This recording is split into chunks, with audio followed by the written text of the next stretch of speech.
my bass brethren. I'm here today with my latest purchase. This is a 2016 Fender Geddy Lee Jazz Bass. This is the Made in Mexico version. Years ago, way back in 1999, I bought the CIJ, the crafted in Japan version. Beautiful bass. I wish I'd never sold it, but I did. So I'd sort of been looking for another Geddy Lee on and off for quite a few years.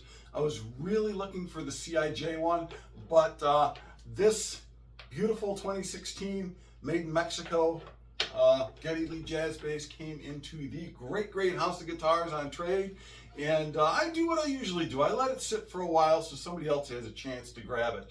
It sat for quite a bit, so I decided, I'll give it a try, even though I was looking for a crafted in Japan one.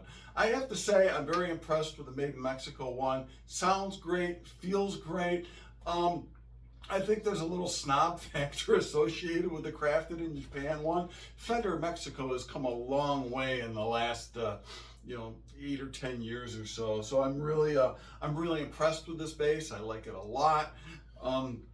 It of course features the bound neck with the black block inlay. It is shaved a la Geddy's 72 jazz bass. And by shaved, it means that material has been removed from the back of the neck. 70s jazz basses had a rather beefy C profile. And Geddy's, I believe when he got it, check me in the comments here, but when he got it, when he purchased it used, back, I forget when, I think probably in the late 70s, early 80s, it was already shaved. I don't believe he had it done. And they've carried that on very beautifully with the Fender Geddy Lee Jazz Bass. It features 70s style tuners and the 70s TV logo, which I love. Geddy's signature, very subtle on the back of the headstock. I like that. There's nothing on this bass that would make you go, oh, that's a signature bass. It's very subtle. I like that a lot. Also, bass features two 70s voice single coil jazz bass pickups. This bass has a lot of growl, grit, and spank to it. Really, when you dig in, this bass comes alive. I love it about this bass. Your typical jazz bass controls, volume, tone. Typically for me, guys, I just use the neck pickup, and often I back the tone back to about a half, maybe sometimes 3/4. I work with a Led Zeppelin tribute. I probably won't be using this in that, but I do use a 60s jazz bass, spec jazz bass for that. Actually, it's the Fender 66 American Vintage Reissue jazz bass that I use for that. And I like to roll the tone back to get that warmer sound John Paul Jones usually had, though he could crisp it up quite a bit. And you turn the treble up and you use a pick and you're right there. But back to Geddy Lee, that's what this is all about. The bass came with the Fender High Mass Bridge. I had a vintage Leo Kwan Badass in my, I'm gonna check my lighting here. Hang on, guys. Hang on, we're gonna brighten things up a bit. Just a little too dark. There we go. So I had a Leo Kwan, a vintage jazz, oh my gosh, I can talk. A Leo Kwan Badass in my parts box, so I slapped it on there. Doesn't change the tone or anything. I just liked it, historically speaking, more accurate like Geddy's. So I'll just dig in a little bit, show you what it can do. You might recognize this. This is not mine. Oh, gotta turn that treble up. What am I thinking?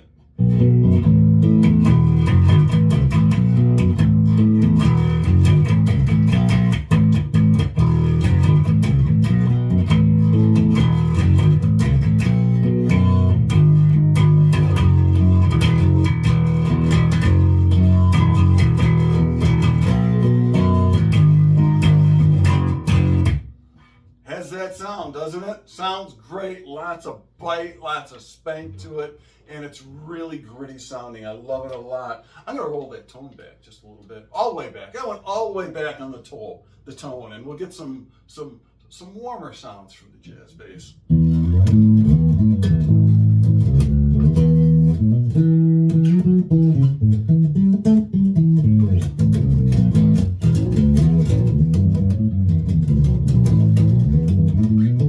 Love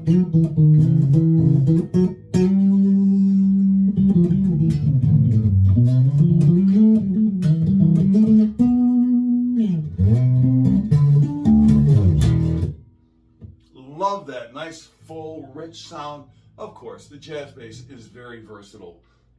I'm gonna turn the tone back up. Gonna roll off the neck pickup. Turn up the bridge pickup. Here you go, for all you bridge pickup guys.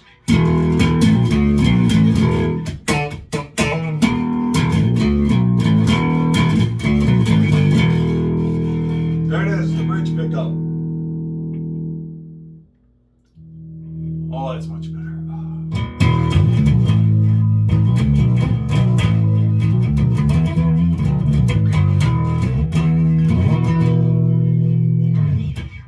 Probably should have tuned this before I started playing. Anyhow, here it is, my 2016, new to me, from the great house of guitars, the Fender Geddy Lee Jazz Bass.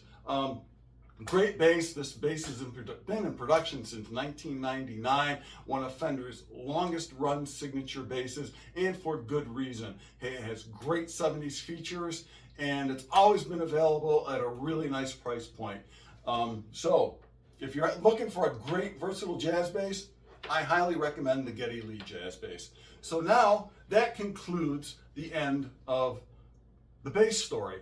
I'm going to talk a little bit about my experience with Rush, my relationship as an upcoming musician to Rush when their first album came out. When the first album came out in '74, let's see, was it '74? I think it was.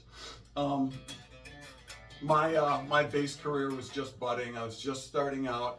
My high school band, Jade, we played some Rush. We attempted to play some Rush from the first album. We did In the Mood and Working Man. We could pretty much sort of handle the music. The vocals were another story, and we quickly realized that we weren't going to be able to continue to keep Rush in our set list. And then 2112 came out, and it's like we attempted to do some of that stuff, but with Geddy's vocal and the complexity of the arrangements, it was beyond us at the time. And it probably still is. You know, of course, I learned some Rush tunes, you know, back in the day as we attempted to play them. You know.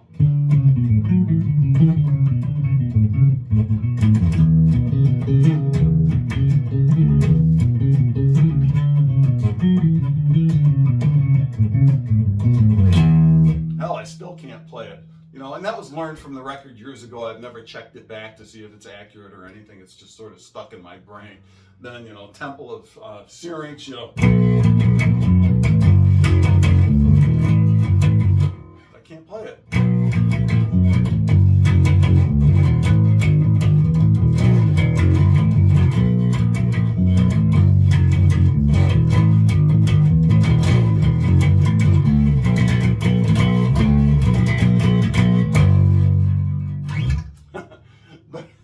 But anyhow, Rush quickly became unattainable for us as young musicians to play, and it was just kind of interesting how we had to skirt the issue because, in large part of Geddy's voice, because his register was so high. But I continued to be a Rush fan. I continued to buy albums and listen to their music. I never got to see them live until 2015. And that was because of my association with 60s Gibson Thunderbirds. And I'm pretty devoted to those, as you guys may know. And I developed the Bad Bird Bridge intonation without modification for your 1963 to 69 Gibson Thunderbird bass. And before R40, Geddy and his guitar tech, John McIntosh, aka Scully, got a hold of me, and they asked about the Bad Bird, and I sent them one, and then they asked for more, and then they asked me to bring some to Buffalo, which was a really, really big thrill. Geddy really liked the bridge and how it, you know, made his Thunderbirds play a tune on the upper register. Here's a prized picture of Geddy and myself backstage at Buffalo in 2015 with his, here, I'll get it right up there. Yeah, that's terrible looking. There we go. With the Bad Bird on his 1964 Thunderbird bass, and he was kind enough to mention the Bad Bird Bridge and myself in his book, Great Big Beautiful Bass. So I have a long history with Rush of enjoying their music and being influenced by them, and I really wanted to add this to my collection. So I have lots of basses that are representative of my favorite artists in my collection. You know, EBOs and EB3s for Jim Lee of Slade and Dennis Dunaway from the Alice Cooper Group. Thunderbirds for Martin Turner and John Entwistle.